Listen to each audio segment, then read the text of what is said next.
Okay, so I got to interview my dad, Jason Murray, who owns a small construction company called Murray Ohana Construction. And his company specializes in remodeling, repairing, and providing upgrades to homes and properties. His father actually worked in the construction industry, so he grew up around it. Went to college and got a business degree, but then started working for other construction companies. And he actually became a superintendent at a project in Providence, which is where he realized the potential to make more on his own and have more freedom to choose his own hours if he started his own business. He didn't specifically seek out a mentor, but he used the examples from people around him to build his company. He did ask specific advice about pricing and work opportunities that had less problems. And he used a lot of experience from his previous managing job when it came to looking for and evaluating subcontractors to hire. He did a lot of online research, and he also talked to other people in the trades. He went to trade shows and talked to suppliers that had ideas of where to source things. And the salespeople at the supply houses were also a good resource for him.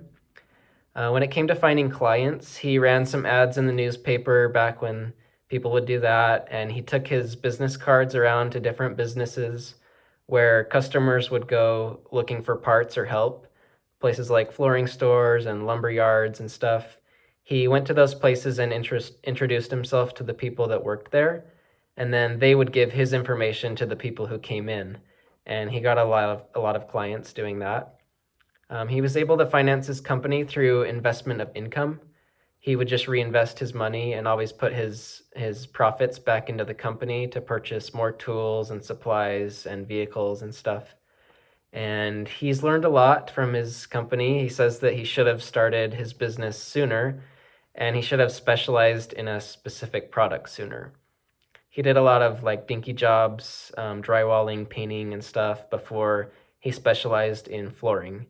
It took a while to figure out that he could work as a subcontractor with the same client all year that would provide leads and work opportunities rather than him trying to find clients all the time.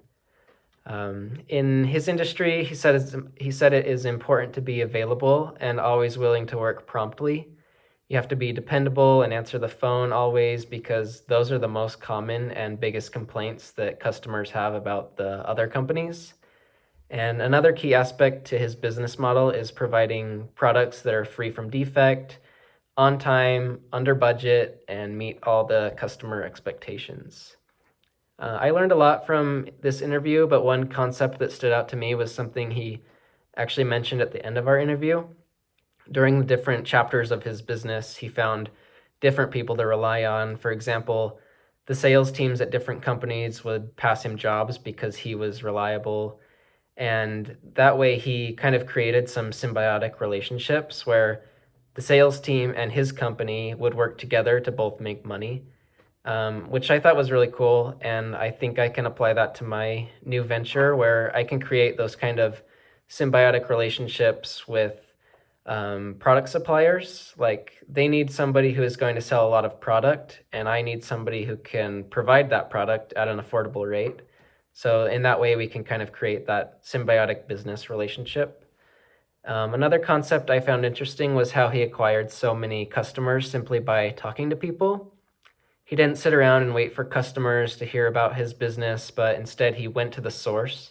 He went to places where the people would go to get their flooring or drywall or whatever it was, and he talked to the salespeople there, and they would give his card to the people who came in, and that way, he got a lot of clients. So I think I can try to find places that my customers will be gathering, and I can take flyers there or business cards or whatever it is, and that way I can find a lot of customers quickly and do that for no cost. The third concept I took from our interview was the idea of reinvesting your profit back into the company.